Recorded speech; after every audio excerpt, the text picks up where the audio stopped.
jury, please. Remain standing for the jury. Jail call McElfresh first. Jail call. Everybody be seated. You call your next witness, Mr. Pugh. Judge, our next thing we're going to present is a stipulation by both parties. This is a stipulation after a recorded call, states exhibit 124, and I have a transcript for the jury that's been marked as, for identification, as 124A. May I approach? You may.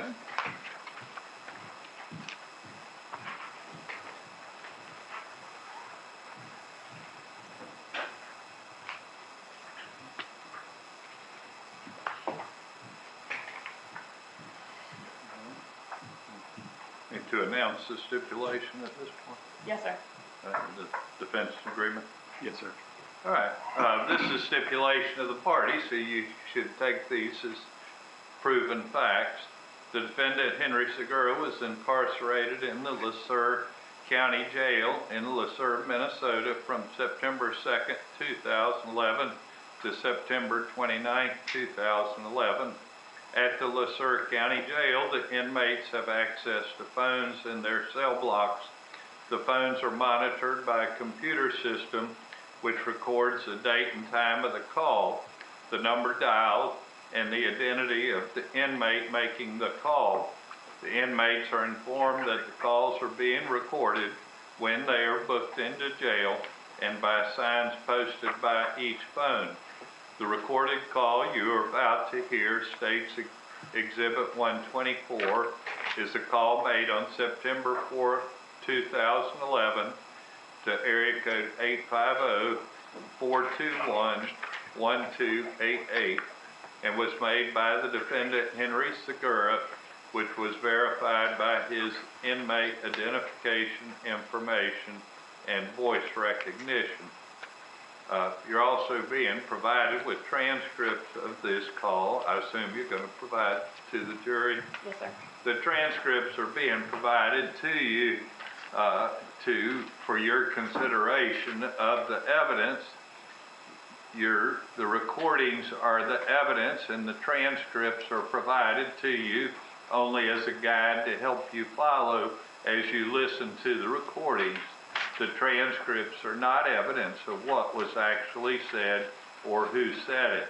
If you notice any difference between what you hear on the recordings and what you read in the transcripts, you must rely on what you hear, not what you read. You may publish 124. Judge? Unplug it. Unplug it. You can pull it out of the speaker.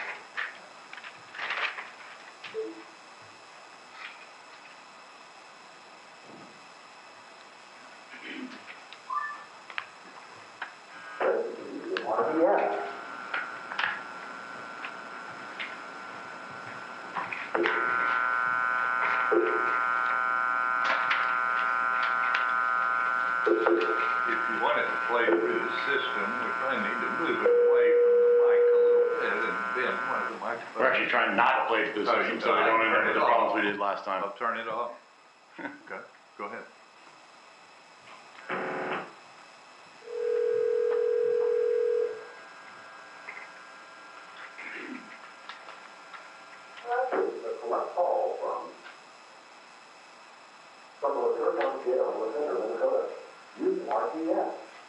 To accept the call, dial 0.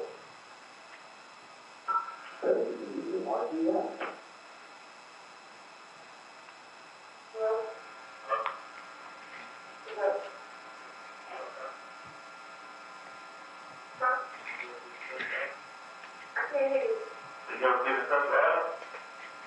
No. What? Did you try to? Not yet. What you think for taking the payment? What payment? The one I spent on days ago? Yeah. Well, wait, no. Take out mama's and one ago. I'm sure you can find somewhere that keeps that right out of the rest. What's my credit? What's up? But that's what because I had to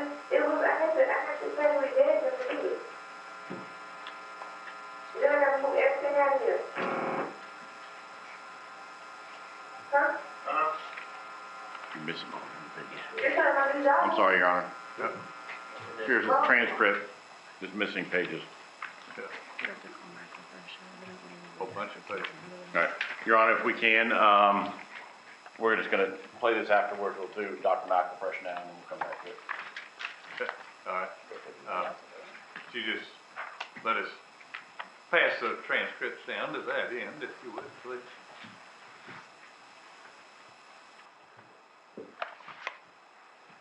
All right, this time, state we call Dr. Kevin McElfresh. All right. Let's do it. Yes, sorry. I'm not down that now, but I took off, and I have to leave back.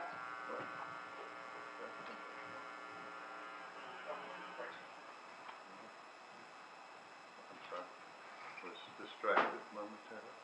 All right, if you would face the clerk and raise your right hand, please, sir. I swear affirm testimony about giving this to be true, whole truth, and nothing but truth, so help me God. I do. Have a seat, slide us to the railing, please, sir.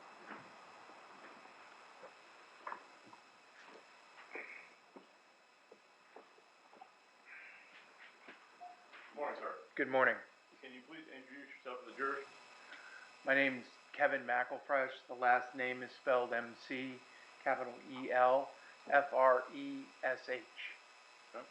And Mr. McElfresh, do you have a doctorate? I do, What is that in? in molecular and population genetics. Okay. So you're Dr. McElfresh then? That is true. Okay. Is it okay for me to refer to you as Dr. McElfresh, or you prefer Mr. McElfresh? Dr. McElfresh is fine. Okay. Dr. McElfresh, what do you do for a living? I have spent my entire career working on forensic DNA analysis. I began work about 4 years after my postdoctoral, or as my postdoctoral ended, about 4 years after my doctorate, working for a company in New York developing forensic DNA analysis, databases, database analytics, things like that, and then became the director of identity testing when we began doing forensic DNA tests back in 1987. And then throughout my career, either working actively in forensic DNA analysis, primarily on mixtures of DNA, then I also worked on research and development and did a lot of the work, the molecular biology and population genetics background in developing the STR loci that we use today. Okay. Well, let me back up just a little bit. You said you started shortly after your doctorate. When was that? I received my doctorate in 1984 from the University of Georgia in molecular and population genetics. Prior to that, I did a bachelor's degree of biology and received that from FIU in Miami. And I have a master's of science degree in molecular, cellular, and developmental biology from Iowa State University. What do all those degrees mean? It means I spend a lot of time in the laboratory and studying, but all of it revolves around looking at how often you would find a particular genetic marker in a population, a human population or whatever, and finding ways to explain how some markers can be very prevalent in one population and not as prevalent in another population, and tying that prevalence in the population back to the very molecular reasons that drive it. Okay. And so this started back in 1984. Correct. When you started working on this. Well, right. Through all of my research and both my master's degree and my doctoral degree were revolved around all of that material, either developing new assays to find ways to get at genetic data, because back in the 1980s, we didn't have the kind of DNA sequencing technology we have today. And so we used various other markers, and I developed a number of tests during my research that helped us get after some of that genetic data. But what is DNA sequencing? I know you're much more smarter than I am. So on some of these things, I need to explain a little bit.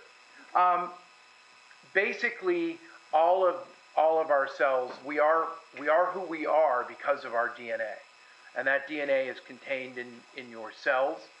And in every population, those markers are in different frequencies. If you think about it, we often think of populations of individuals who are blonde-haired and blue-eyed as being, Northern European, and so on. And all of those things are different in different groups of people. And so what we do is we assay that information and we build databases of it, and then we use it to predict how things might happen in a population, and in my case also tie it back to the actual molecules that would be part of that driver. So by analogy, if I asked anybody in this courtroom, how long are you going to stand in front of the courthouse before you see a blue Ford go by? Well, the answer is not very long. We all have a database of cars in our head. We've seen a lot of blue Fords. And so we would use that information to say, well, I'm probably not going to stand there very long. So the population frequency of blue Fords is kind of high, right? And that would be different if I said, well, how long before a Rolls Royce goes by? Well, maybe quite a long time. So again, we go back to our database, we use that information to make a prediction, and then we can add other information in. Rolls Royces are very expensive, blue Fords are not, and we tie that information together. And in my case, then we do some mathematics to use that as a predictor and then see how best we can fit molecular data to the actual models that we've built. And as you said, you started this back in 1984. I mean, I wasn't aware that the DNA analysis, as we're talking about, existed back then. It actually did not. Explain that. Well, we did DNA analysis. We had a number of technologies in research and medicine and other fields where we could analyze DNA. And about that time in Europe, there was a researcher who developed a different style of DNA testing for forensics, and we were different in that we developed it strictly on a locus by locus basis. He did it as a conglomerate. We did it singly, but we developed those tests here in the U.S. When you say we, are you talking about we as in the United States, or we as in you're part of that crew? We as in I was part of that group. That was my laboratory in New York that I went to after I finished my postdoctoral research. And we built the first databases. It was our laboratory that did the first DNA cases in Florida, and myself and others who worked on those cases. So essentially, as we know DNA analysis today as it relates to forensics in the courtroom, you were on the team that basically started it all and put it together. Yes, that's true. Okay. Now, in order to do so, did you have numerous, meetings and conversations and teams and research having to do with population studies and things along those lines and how it affects DNA? Certainly, there continues to be a number of national and international meetings that are held. At that time, the very first symposium, some almost 30 years ago now, I think there were 25 of us that actually were working in the field at that point. And we would get together and share information and share data. I have a number of scientific papers in the literature that I've written about various aspects of forensic DNA testing, some book chapters and other things that I've written. And all of that was being shared in the scientific community. It continues to be. And then as other laboratories and states began implementing forensic DNA testing, I did a lot of workshops and teaching on how to do the analysis and do the laboratory system work. So starting out back then when you were basically putting this together with the team that you were up until today, have you continued to be a part of that research and DNA analysis? Yes, very much so. In fact, right now I'm working on a number of advanced neural network and AI algorithms to analyze very large data sets of DNA sequencing information to try and tease out new ways that we could separate forensic DNA mixtures or mixtures of DNA, for example, from cancer tumors. And then, have you previously testified as to your opinion in the results of DNA comparisons and mixtures of DNA? Yes, I have. Approximately how many times over that career? You know, honestly, very early on, I was testifying an awful lot, and I never did really keep track. But over 34 years, and many trials a year for 34 years, it's been a lot. Okay. Your Honor, this time I would tend to the witness. Any additional board dire at this point, Mr. Prince? All right, you may proceed. Now, Dr. McElfresh, do you also have experience in making DNA analysis of what would refer to as complex mixtures, low RFUs, things of that nature? Yes, one of the things, after the laboratory in New York was eventually sold and bought by another company, I went to Washington, D.C., and formed a company with Tom Bodie called the Bodie Technology Group. And it was there that we developed a number of the loci that we use today, but it was also there that we did a lot of work on mass fatality type situations. So it was my labs at Bodie that we processed the bone fragments from Ground Zero in New York. I personally was also on the team that exhumed the remains from the Tomb of the Unknown Soldier. And in each of these, we had remains or DNA that was very low level. In the case of 9/11, of course, these were remains that were soaked in jet fuel, set on fire, soaked in water. It was awful. And so I assume that's complex mixture of, yes, unfortunately, a whole lot of people. Exactly. These were complex mixtures with not a lot of DNA because samples were literally crushed into each other. So we've spent a lot of work and a lot of research doing this type of analysis. And I also understand you also were on a team that did the tsunami over in Indonesia a number of years ago as well. That's correct. It was our group at Bodie that we were rotating teams in and out of there as well. And when you say our group, were you a part of those group? Were you overseeing them? What was your function? Lots of different functions. It depended on what needed to be done. Some days I'd be in the lab working. Other days I'd be doing analysis, and I probably did much more analysis than lab work. But occasionally I'd have to act as the administrator, which was my ultimate job.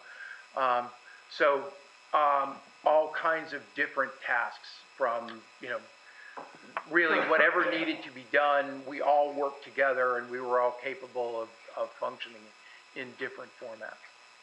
In this regard, were you hired by the state of Florida, in this particular case, the state attorney's office, to do an analysis as it relates to a grab bar that was found in the murder of Randy Peters?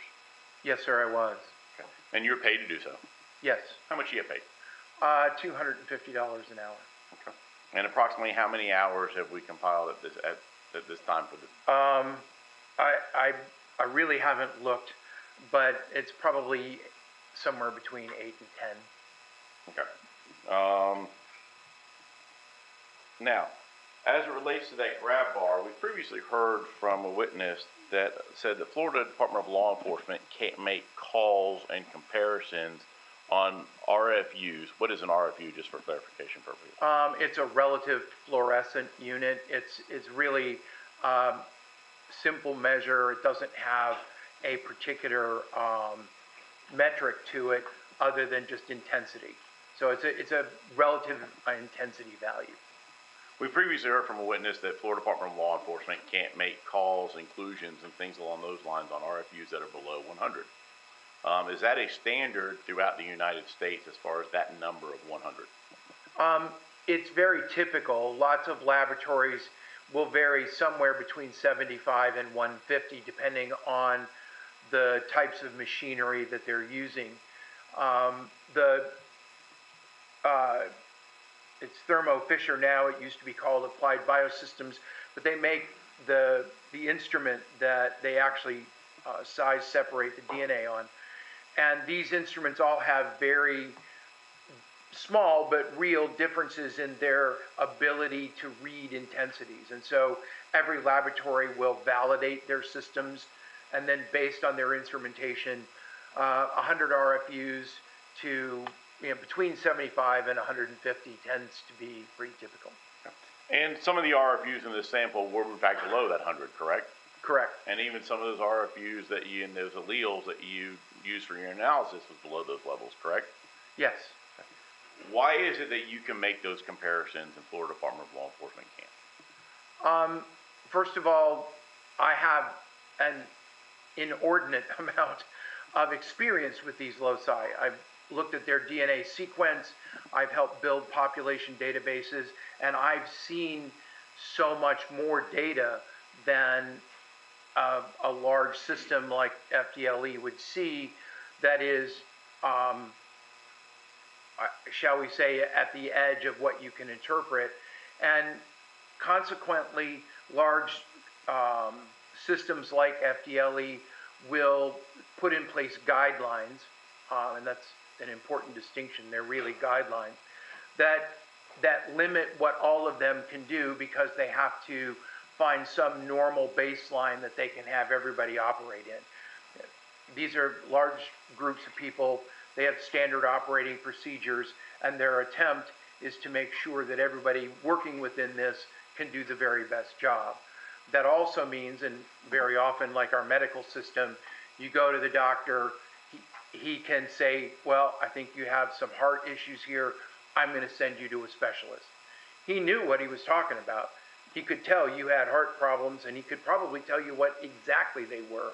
But he also said, we're going to step outside my box and get you advanced help. And that's really where I come in. That's one of the things my groups have always been over the course of my career.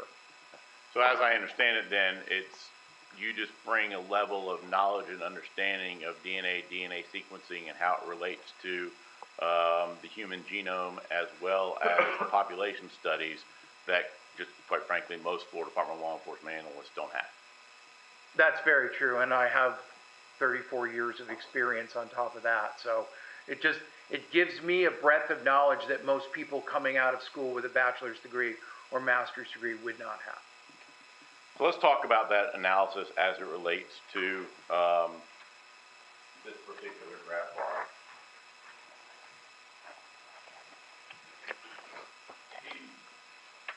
Showing some previously marked for identification purposes, states exhibit number 149 and 150. Actually, take a look at those if you're right.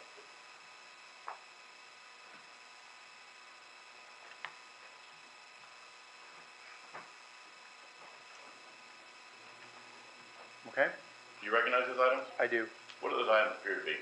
These are the electropherograms, which is the raw data from the process. The jury yet. Okay, sorry. These are the raw data from the processing of the sample. Okay. And that's the sample you looked at that we've talked about, the exhibit number 136 from Florida Department from Dallas Police Department, and I believe it's 63 from the state's exhibit. Yes. Okay. Are those the electropherograms that you utilized in order to make the analysis that you did? Yes, sir. Okay. This time I do state's exhibit number 149 and 115 evidence. Any additional objection, Mr. Prince? All right, my ruling be the same, be admitted. I guess first and foremost, let's talk about exhibit number 149 and in general. What is an electropherogram? An electropherogram is the printout of the actual laser readings as the DNA is separated. So what happens is we amplify the DNA with what are called primers, and they make pieces of DNA, right? It's like a molecular Xerox machine, but we're making very small chunks of DNA. And so each person will have differing amounts of DNA between point A and point B. You know, some people will have shorter pieces, some people will have longer pieces, and those pieces represent literally the amount of DNA sequence between 2 points. And what happens is after we've done making these size pieces of DNA. We load them in the top of a capillary, and it's about the diameter of a human hair. It's filled with polymer, and what happens is the DNA is pushed through that polymer with electricity. The long pieces take longer to get through. The shorter pieces move through quicker. You know, trying to run through the woods with a large piece of wood on your shoulder, you got to stop and move and shift around, so that longer piece takes longer to get through. And so these peaks that you see, this is in black and white. You have a laser pointer up there if you want I the do. top button. Okay. So these peaks represent the moment that a fragment of DNA passed in front of the laser. And when it passes in front of the laser, it gives off fluorescence. And that fluorescence is captured by a camera and recorded. So just, you know, like what you see in the hospital with somebody who's got their heart reading, you get these little peaks. And so, I think one person referred to them as an upside down ice cream cone. Is that what we're talking about? yeah, there you go. Okay. And you can see that you will have, depending on the sample, not a normal sample, but a sample of a single individual, we would only ever expect to see 2 or 1 peak. And the other thing that we'll see is that this is the lower molecular weight on this end. This is higher molecular weight here. So this is about 400 or so base pairs of DNA here, and this is about 50 down here. And you can think of base pairs like rungs on a ladder, right? You have 2 sides on the ladder and the rungs, and it's the rungs in DNA that actually encode the information. So we can tell when we look at this, for example, we see 3 peaks in here. We see a number of peaks here. This means we have a mixed sample. Okay, we have more than 1 individual because we have more than 2 peaks. And it's entirely possible, like many of us share brown eye color. So we will have situations where multiple people can share the same DNA peak, but overall, across all of the loci that we look at, you won't share all of them, just as we may all share brown eye color and even brown hair color. But by the time we get done looking at all the things of an individual, you become an individual. So that, as you say, well, my friend has brown eyes, okay? That eliminates all the people with blue eye color and other eye colors. He has brown hair. That eliminates the people that have brown eyes but the wrong color hair, and so on when we get to height and other things. So that by the time we've looked at a composite picture of an individual, we can find places where they are or are not included, and we have to take into account that as we get up into the higher DNA molecular weight regions, especially in samples that are very little DNA, that have been damaged or otherwise mistreated, we will lose the ability to even analyze the DNA at all. So we take all of that into account when we look at this. And this just so we're clear, this electropharogram, you didn't develop this. This was actually developed by Florida Department of Law Enforcement and Joe Ellen Brown, correct? That is correct. Were you also given, I guess, standards of DNA from Joe Ellen Brown as to the victims of this particular case? I was, yes. As well as potential suspects? That is correct. I'm showing some previously introduced into evidence of State's Exhibit number 148. Is this the information you provided as it related to the victims in the case, as well as Henry Segura and Antonio Anthony? Yes. Again, these were developed by Joe Ellen Brown at Florida Department of Law Enforcement, not yourself, correct? That is correct. Okay. Now, this grab bar, did you make a comparison as to those identifiers of the victims of this particular case, as well as Henry Segura in analyzing this electropharogram? Yes, I did. And did you form an opinion about whether or not, or who was in fact present? Yes.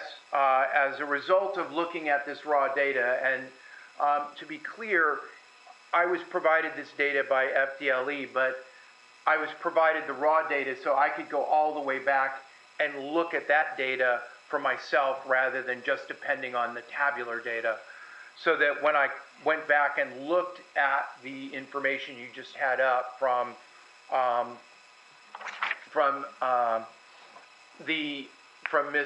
Mr. Segura and Brandy Peters and the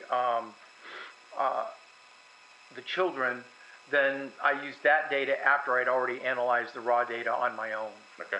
Were you also given some, I guess, enlargements of, and I'm showing you previously, I introduced in the evidence as 150, the enlargements in color of those particular electropherogram and the results?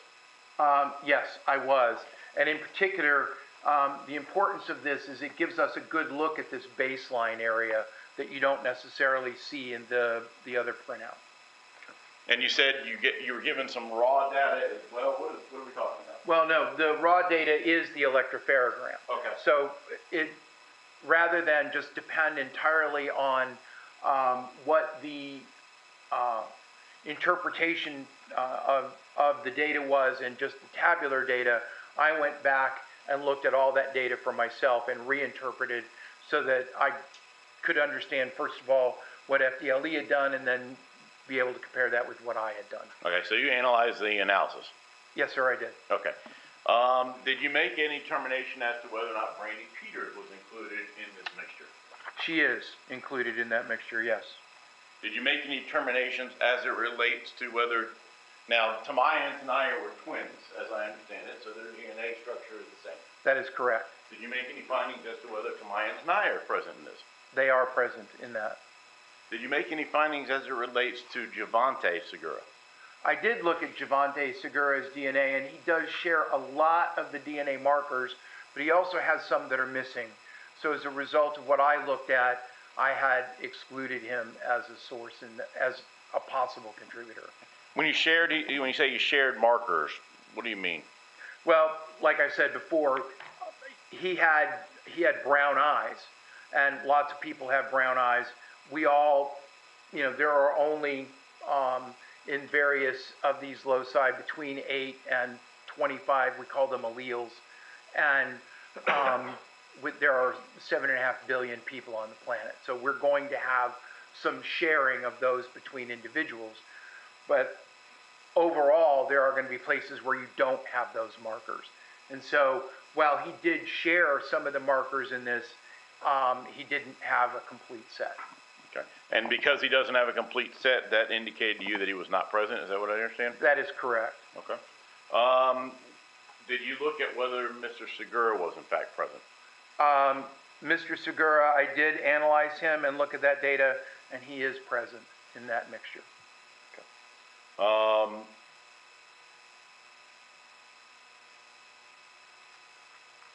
As it relates to the mixture, as I understand it, you're founding a mixture there, and it contains Brandy Peters.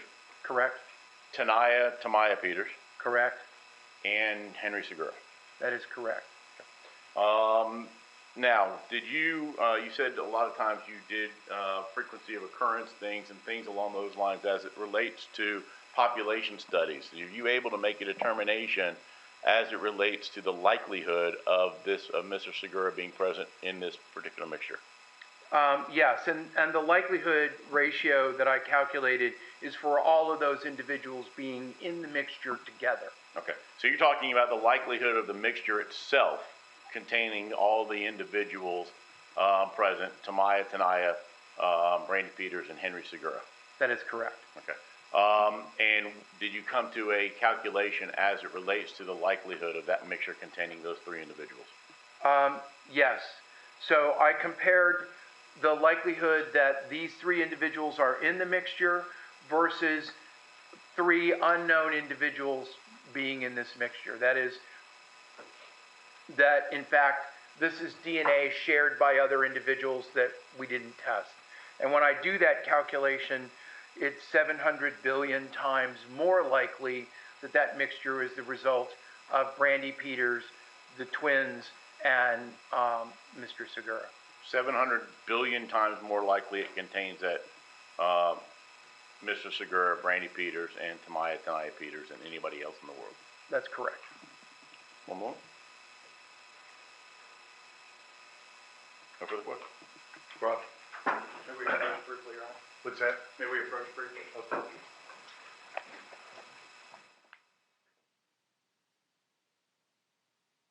All that, we're gonna let the jury step out. All right, young, go have a cup of coffee. I've got to do a little work, sorry.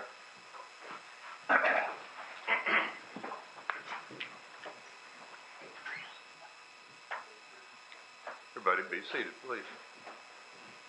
Let the record reflect the jury's outside the courtroom. This is a proper, let's take a proper on the first issue you were wanting to talk about, Mr. Prince. Yes, sir.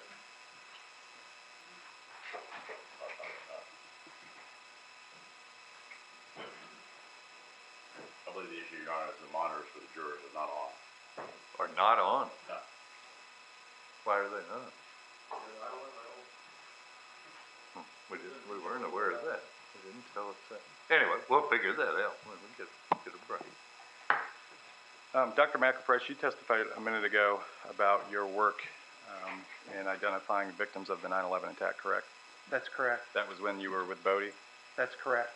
And Bodie already had a contract in place with NYPD at that point to do DNA analysis for them, right? With whom? With NYPD? That was a completely different issue. That was a contract to look at backlogged rape kits that they had determined that they had, I think, some 14,000 backlog rape kits. So we were working with NYPD on a completely separate issue when 9/11 happened.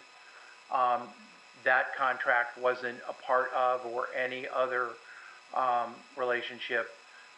And we, New York City also called in, I think it was Cellmark Diagnostics then.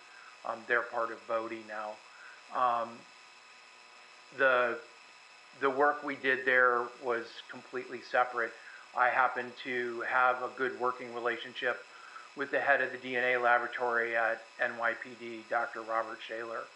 And my point in asking this question was just to establish that you had an existing contractual relationship with that agency, as well as other state agencies, law enforcement agencies all over the country at that time. Bodie did, is that correct? That is correct, yes. And you were the chief operating officer for Bodie, is that right? I was Mr. Tom Bodie was the chief operating officer. I was the vice president, I was the lab director. I was more operations than administration. So in other words, you oversaw the actual nuts and bolts work of DNA analysis, right? That's correct. Okay. During that time frame, Bodie had a contract to do DNA analysis for the state of Illinois, correct? They did, yes. And at some point, an independent audit conducted by the state of Illinois revealed what they believed to be botched DNA tests during that time, correct? That was the way it was reported in the news. That's not what actually happened. Okay. That's what their take on it was, though, correct? No. The situation was, as part of that contract, they were hoping to limit how much money they spent on old cases by using the sperm fraction or a visualization of sperm. And by contract, we were allowed to take one sperm swabbing, go to the microscope, look to see if we saw sperm. If we did not, that case did not get processed. They went back to cases where we had taken one swab, went to another area and swabbed it and did see sperm. So it wasn't a one-to-one correlation. And so they said, well, you could have processed that case. Well, if we had processed it under our normal conditions, we might have swabbed it several times, but we were by contract only allowed to swab it once. So the controversy is around the way it was reported and also the way they checked it, because they never checked our samples. They made new samples from a different area. So it'd be like swabbing a different area, you know, swabbing the trigger on a gun and swabbing the barrel of a gun and getting different answers, which might not be surprising at all. In any event, they viewed the results as being botched, such that they thereafter terminated the contract, a multi-million-dollar contract, correct? They did actually stop that contract, yes. Yes, sir. That's the end of that topic, Your Honor. Anything on that, Mr. I have an argument, Your Honor. You said there's a problem with the news. The way it was Yeah, if you reported. want to have further testimony, let's Yeah, have let's further do. testimony. So you said there's a problem with the news and the way it was reported. What do you mean? Well, the contract itself had some severe limitations on it. And we abided by those limitations, and ultimately the contract just really was unworkable. And it was stopped. It's been reported because of the adversarial nature in which this type of work exists. One group of people has chosen to report it as botched, horrible results, that in fact wasn't the case at all. The results we got were exactly correct. The results that they got were correct. And the inner workings of the contract itself made it impossible to come to some middle ground. So its interpretation by everybody it's been reported for each side as self-serving. And all I can do is say that, I was allowed to test one sample. That sample gave a negative result. When a different sample was tested, it didn't give a negative result. That's hardly surprising. And we knew it was going to be a problem. And ultimately, that's why the contract became unworkable. Yep. No further testimony. That's your argument, Mr. Chief. You can step down. We're going to take a break before we bring the jury back in. You can step down for a minute. All right. You want me to wait till he's out of the courtroom, or? No. Okay. My argument, Your Honor, is simple. It's a news report, is what he's attempting to impeach him on, and I don't mean any ill will towards those that are present with the cameras, but the news doesn't always get it right. If Mr. Prince had a member of the audit team that was here that could testify as to the problem with the audit and what the actual issues were, then that may be in fact proper. But in this particular case, all we have is a news article and no verification of that news article as being inaccurate. It certainly doesn't surprise people that different news articles lean one way or the other in all parts of life, and therefore is not accurate. In this particular case, we've got no verification of it. I believe it's improper impeachment because it is, one, the article is in fact hearsay. We don't know what the article is based upon as being valid or not. In addition to that, as I said, there are bias aspects of it. Last time we actually had this argument as well, and it was excluded by the court. If we had known this was coming in, based upon that ruling, we might have been able to have something to rebut that anyway. But regardless, the bottom line is it's improper impeachment because there's no validity, no way to verify what is being reported in that particular article. And the proper testimony clearly indicates there was different issues there that were present versus what possibly is the true issue. And if we had someone from the audit team that could rebut that, that would be fine. But a newspaper article itself would be improper. Brent? For clarity's sake, I didn't say anything about an article during the question. I simply asked him whether he had a contract with existing state law enforcement agencies, whether that included Illinois, and whether that contract was canceled after an internal audit reviewed botched results. He's the one that brought up the article. I didn't say anything about that, first of all. Secondly, I think Mr. Fuchs is commingling issues that are unrelated, which is to say that because I got the information from the article, it doesn't mean that it's an improper topic of cross-examination. I mean, in order to ask a question on cross, there just has to be a good faith basis to ask the question.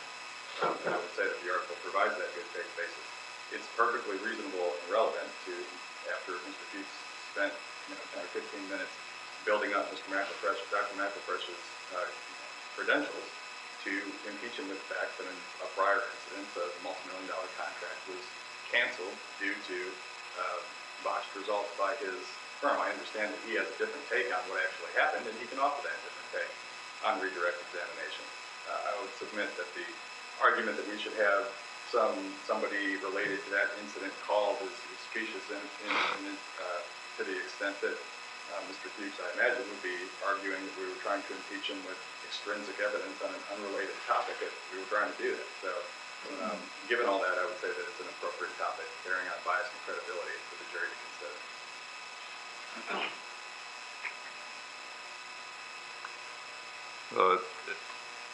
I do agree with the defense. They don't have to necessarily have a witness standing by to cross-examine on an issue, but having heard the witness's explanation, which you're largely going to be stuck with because it's clearly a collateral matter. Essentially, it was a contract dispute that resulted in the contract being terminated. So I think it's going to cause more confusion than it's going to illuminate. Because to really resolve that, then we'd have to go back and figure out what the contract says and whose interpretation of the contract was correct, which is a rabbit trail we just don't need to go down. So I'm going to sustain the objection at this point. I find there's perhaps some probative value, but on balance, there's a 403 issue that's going to cause more confusion than it's going to assist. So let's take 5 minutes and we'll start back with the jury. Yeah.